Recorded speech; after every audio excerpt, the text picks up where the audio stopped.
If you could describe me in one word, it would be a workhorse.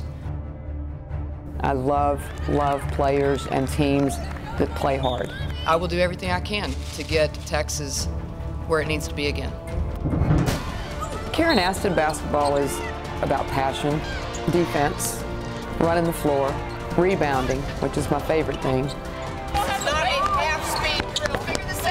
It's all about preparation. It's about consistency, how you handle your business every day.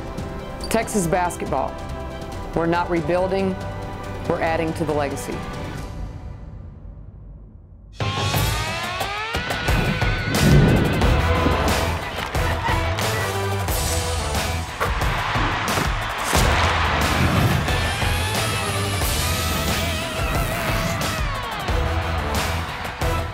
Karen Aston, already part of that Texas legacy through her work here as a longtime assistant with the University of Texas women's basketball program. And now we have the premiere of Game Plan with Karen Aston. Welcome to the show. I'm Lowell Galindo here with the head coach of Texas women's basketball. First off, Coach, welcome back to the University of Texas. Welcome into the network studios once again. And for all the Texas fans out there watching at home, what do you hope they get out of watching this show on a weekly basis? Well, first of all, thank you for having me.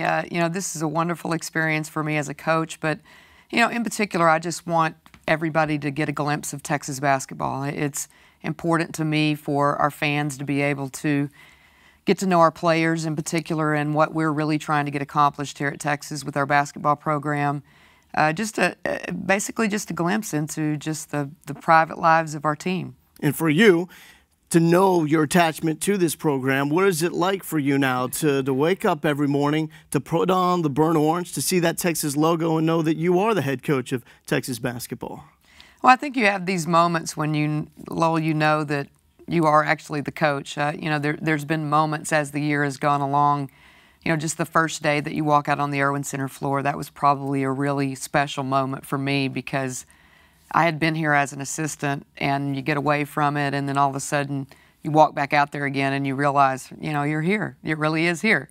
So just different moments like that have been really fun. Going in the home of a young person that you're recruiting and realizing that you're selling Texas and, just those particular moments that really they've been flashbacks. Well, let's have a little flashback now to the way this has started so far, because so far, so good. Went into the game against UCLA with that perfect start. You opened up the season with the win against the top 25 opponent, St. John. So 5-0 to start the season. First time since 2008 and 2009. Nneka and Impali, double-double machine. 5-0 start, 5 double-doubles for Nneka and Impali. Her stats blowing away people. One of the best stat lines in all of college basketball to this point, and a D1 best, 8.4 blocks per game going in to the matchup in Houston, Texas against the UCLA Bruins. So, Coach, what was the mindset? What did you see from your team going into this matchup against the Bruins? Well, I thought first of all we were a bit into finals, so there were a couple of players that I was a little concerned with going into the game just because they had an enormous amount of tests throughout the week. We started in during practice and had a couple of good days, had a couple of days where I thought they looked a little overwhelmed with the game plan, overwhelmed with how much information they were getting. So I didn't know actually how they would react in that environment. We haven't been in one like that, especially the young players. So going into it, I thought, we were prepared. I thought we had a great game plan. Coaches did a great job. Have a good 4 minutes, take the lead, and then the adversity hit. They made a run at us, and our young players just didn't handle the adversity well. This is where we see UCLA come storming back, had that 10-5 lead. And after this, the Bruins, they started doing what you wanted to establish, getting the ball to the paint. They had that run really to take a pretty commanding lead into the half. What did you see as far as their ability to keep your offense from getting the ball into the paint? Well, I thought, first of all, they managed the boards a little bit better than we wanted them to. That controlled our running game. They also, after the first few minutes of the game, obviously, I think everybody could see that they settled into a zone. Yep. And we did not attack the zone at all. Our guards, and again, without Chaz, Chaz DeFazell, I thought we were hesitant without leadership at the guard position. We didn't penetrate the zone. We were impatient. During the first half when they made the run that really set the tone, I thought we shot too quick. You know, it was one pass and a shot, and what happened is it never touched the post. I don't know that the posts weren't open. It never got to them because we shot it so quick. So we have to be more patient. Do you see some of that coming along with the inexperience from those guards without Fizel in there to get the ball quickly into those post players? I do. I think that they, you know, looking at the film, there were several times yesterday during our film session we asked them, did you not see? You know, did you see that the posts were open? Just nerves, I would venture to say, just unsure of what they were supposed to do. You know, sometimes players get in the moment and forget what it is, what the game plan is, what you're trying to get accomplished. You know, I don't want to put blame on anyone. Obviously, the coaching staff and myself has to take the blame for not preparing them against that zone well enough. Should have made some changes, probably even given them some parameters of try to make 3 or 4 passes before you get it inside, but try to get the ball inside before you shoot, and give them some stipulations that maybe would have helped them settle a little bit. At the same time, watching this game, even with the run by UCLA, it appears like you let your team play, like you let them go through a tough situation and try to figure it out. Does that go along with your philosophy? Is that something just in particular that you were trying to stress in this game against UCLA? Well, we talked, I will tell you this much, it is my philosophy that at some point players have to figure things out. You can't just keep spoon feeding them and telling them every step to take. So I think that's a great observation that you had, that I do believe in doing that. You know, again, they needed probably to be, you know, to give some really direct observations of what was going on, and we called several timeouts and told them, and there were some real particular things, like we would advance the ball down the floor, but not, the guards would throw it right back to the point guard instead of taking the ball down and actually looking inside.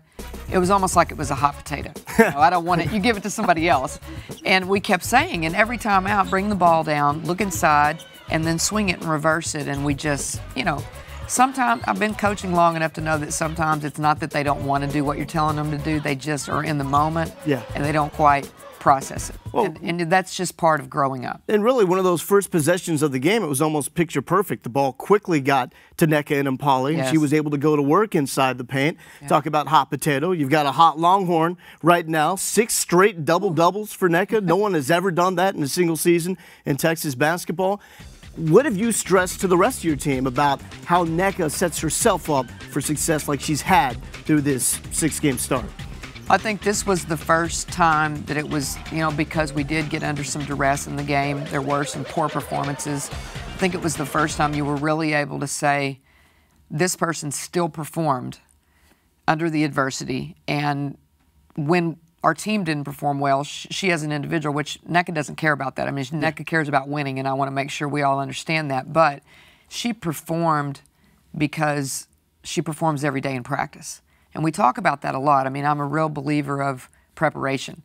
And what you do in practice will carry over to what you do in a game. Nneka never misses practice. I mean, she's been fortunate enough right now, knock on some wood somewhere, that she hasn't had an injury, anything that's kept her out of practice. So she's been able to string along very good practices over and over and over. So it's becoming a second nature for her to do things at a good pace. So I think, again, I always go back to practice habits. I mean, you occasionally find a player that, what Coach Conrad used to call a gamer. Will just turn it on? Yes, but, you know, most of the time it's what you do in practice that forms your habits. So I'm really impressed with how she's become engaged with our philosophy. And, you know, I'm a believer of pace and intensity level in practice, and I think she's really caught on to that. Well, Nneka and Impali, she is the double-double machine, and she's back on her set now for the 2nd straight year. We asked her what I thought would be a very simple question for her Longhorn Network debut a year ago. Has she learned from that mistake? We'll find out with Nneka on Game Plan.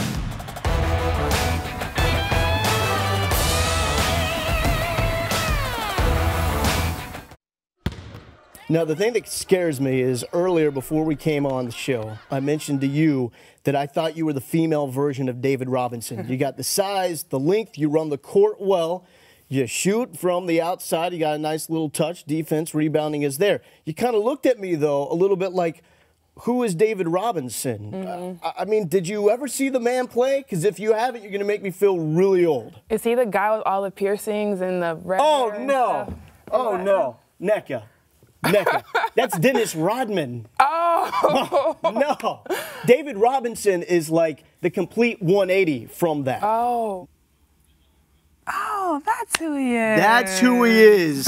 NECA and Impali is back round 2. NECA, I got to tell you, though, first year Longhorn Network, that was one of the all-time favorite memories right there. With you not knowing the difference between David Robinson and Dennis Rodman. Now, you've improved your game a little bit, right? How about the recognition with the two? You ready for a little pop quiz? Okay. Okay, item A, who would this be? Dennis Rodman. Dennis Rodman.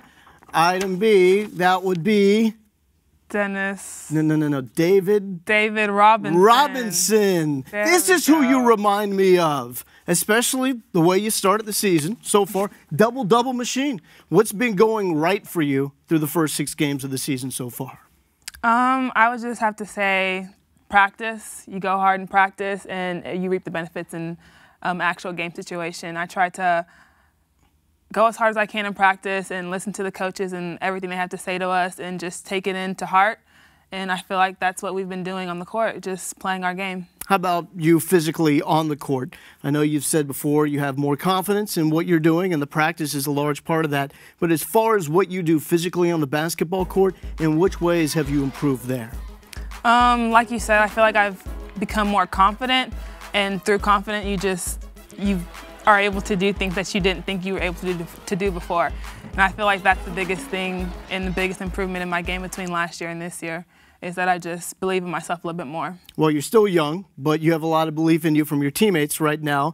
They are also very young. So with all of that said, how do you define your role for this team this year?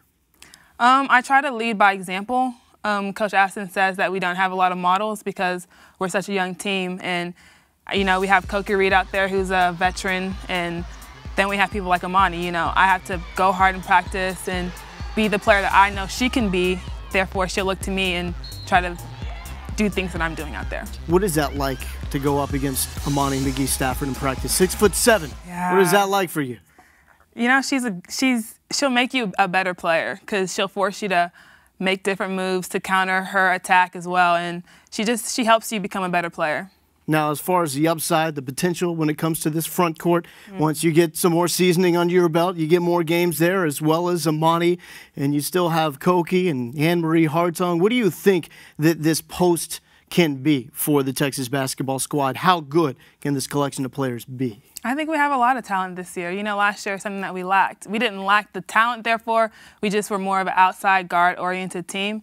And this year, that we have a very strong post presence, I feel like it's going to just bring a different element to our game as a team. So what was your reaction the first time Coach Aston comes in and says priorities are defense, rebounding, which she says she loves, but also offensively making sure the post players get a touch? When you heard that, was that the reaction, a big smile right there? I mean, what post player wouldn't love to hear that? You know, we love to run the floor, we love to rebound, and I love defense. So coming in and hearing that that's what she was very sound and focused on, you know, put a little smile on my face at least. So what's the best thing that you can do on the basketball court that makes you feel the best? You say you like defense, but you also have the steals, you also have the rebounding and the points. What would it be? I would say the funnest thing for me on the basketball court would be running and rebounding and playing defense. Really? Yeah. See, that's the David Robinson comparison. Not Dennis Rodman. Now, we have some stats that I want you to look at to kind of talk about what you've done so far this year. So let's put up those stats. Let's take a look at 2 different stat lines here. As far as Big 12, the best when it comes to the big players there. You see the rebounds per game, blocks per game, points per game. Do you know who we're talking about? You know, someone that's first in the Big 12 in rebounding, 4th in blocks, and 2nd when it comes to points, and the other player there that's 11th, 3rd, and 1st. Would you have any idea the 2 players on this list? Is one of them Amani McGee? No. Let's reveal them for NECA and Impali. Brittany Griner and you. Okay. You look at the stats so far this season, very close. How does that make you feel when you see your early production is right there with the likes of Brittany Griner? interesting. Interesting. It's very interesting. Once again, a smile to your face. What do you hope that you can become in the Big 12 and college basketball in general? I just hope that I can be the best player that I can be and just contribute to my team in the best way possible. And by doing so, we go far. Now, before we let you go, how's your free throw shooting? You know, I'm working on it. Okay. Here's somebody that needs to work on his form as well. This comes to us from D1 Basketball. Yeah, look at that form. Now, how do you explain something like that, Nika? Have you ever done that before? I'm hoping you have. Really? Oh, my God. So you're glad that that's not you? Definitely. Okay. How embarrassing. That is embarrassing, especially since we just played it here on Longhorn Network. I promise, year number 3, no more David Robinson. Okay. No more Dennis Rodman. Okay? We won't do that. Nneka and Impali leading the way for the Texas Longhorns. Off to the 5-1 start. 6 straight double-doubles for Nneka and Impali. That is a Texas record. No one has done that in one season in the history of Texas women's basketball. Nneka, we really appreciate the time. Thank you.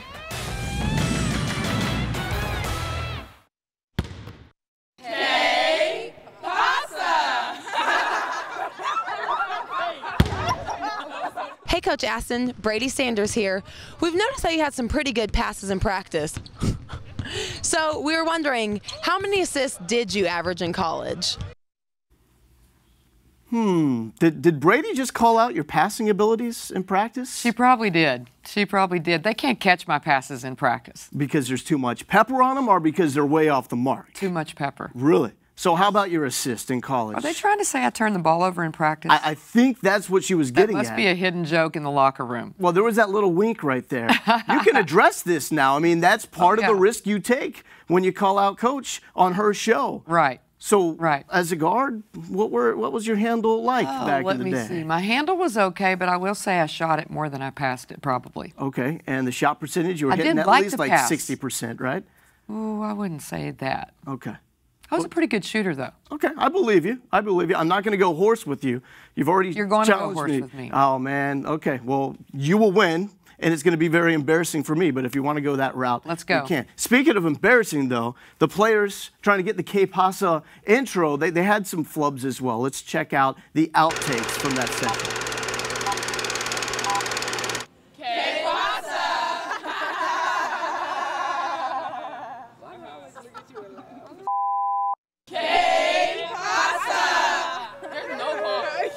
We got this right now. Que Pasa. Que Pasa. Que Pasa. Que Pasa. Que Pasa. Que Pasa. Que Pasa. Okay, stop the sentence. I don't want to get benched, okay? Yeah. That's what I'm saying. Is that a good one? I can do a funny face? Yeah. That's encouraged, actually. Yeah. Hey, Coach Aston, it's Imani, McGee Stafford. Can I say Okay. I'm sorry. Okay. Hey, Coach Aston. This is. All right. Hey, Coach Aston. This is video recorder. See, now you got me. I don't even know who I am. El perro, es mi corazón. El gato, es mi corazón. Cilantro muy famoso. I try. So, Coach, a lot of talent in different ways on your team. What did you think about all of that? Well, I think Imani thinks she's trying out for opera next or something. And you know, I know you missed a chance to, I should have told you this before, but Nneka, I have heard, has a really great voice. So next time we have to get her on set and see if she'll sing for us. Now, how about your vocals? No. Will you sing? Absolutely not. How about the Eyes of Texas? I'll sing it with lots of other people, but I don't think I'm going to. No, I don't think I'm going to be the first one to start it. We won't go solo, and I agree, and I understand completely with that. You never want to be the first person, unless you're leading the break, like we have in this example with Coach's clicker. Good job in transition, and ultimately it ends up with points for Nneka and Impali. Show us how this all came to be. Well, absolutely. I think the first thing that you look at is that she's in a position to get the rebound. You know, we start our break, obviously. Good Empress picks up a loose ball right there, and what I love about Nneka is right here, you know, you just get a glimpse of her explosiveness. Nneka was obviously a tremendous athlete, played volleyball, ran track, and what I love about her ability to get up and down the floor is her finishes are great because she's so explosive. You see that right there. how big of a part of this team is going to be transition buckets created by that defense that you always stress. It's a huge part, huge part. I love to get out and transition. Why I love to rebound. You know, all of that plays into the way that our philosophy is as a staff. Well, you talk about the elite athleticism that we see from Nneka and Impali. Here's another example of that, and this one is coming off an inbound opportunity. Right here. You see that obviously the first thing is that Koki and Nneka are engaging. I mean, their whole point of this is to engage and drag the defense down here. We get it in, and then immediately we go into our zone offense. And Nneka, which part of our zone offense is high post flashes, something that we didn't do a great job of in the game, but this is a big piece of it. Right here, Nneka looks for a shot, sees that she's got a lane, blows right by the defender. That's something that honestly, especially finishing with her left hand, what I'm so proud of all of our players is that their weaknesses are getting better. I mean, Nneka wasn't great with her left hand when we got here, and it's just getting better and better. And that's that practice and that work ethic that you've been talking about, and we talked about off the top of the show. Also, just the toughness, the ability to keep playing even when the cause is lost. In this example right here, the game is out of reach. You're not going to come back and win the game at this point, but we see Nneka with an opportunity to still make plays and keeps this play alive by chasing it down and ending up with the block. Well, and this is something we talk about all the time is just, you know, again, going play to play. You know, this is a poor play right here. It's a turnover, and you see her getting back and never getting her. She never quits playing. She gets herself back into play, makes a tremendous block right here. I mean, that's just a great athletic play, a great hustle play. Are we talking with Nneka as a true sophomore that didn't play a lot last season, flashes of what could be one of the dominant players for this program in the Big 12 and possibly beyond? Well, I think, you know, coaches are really leery of saying what I guess we call potential. You know, it's there. There's no question about that. If she continues to work on her skills, she has the motor. She has the want to be good, the want to be that kind of presence. Now it's a matter of how much do you want to get in the gym and increase your skill level, because Nneka has really depended a lot on her athleticism probably as a high school athlete, and now, you know, has to continue to be more skilled. Everything in the college game is surrounded around individual skills working into a team atmosphere. So as long as her skills continue, she's got great potential. Well, looking forward to the next two games. You have Louisiana Monroe, and that's followed by the game against the Tennessee Volunteers. We know you're still trying to get Chaz back. Fizel's trying to get back from that head injury, as well as Chelsea Bass. Overall, what do you want to see from your team in these next couple of performances after what you saw against UCLA? Well, I want us to get back to playing Texas basketball. You know, we have tried to establish an identity with our program, and one of those things is that we want to defend and rebound, and we want to play harder than everybody else. We want to make the hustle plays, and that's the one thing we got away from in the UCLA game. We got down on ourselves, and we didn't win the hustle game. So I think if we can do that, then our energy level is better, enthusiasm is better, and we're a lot more fun to watch.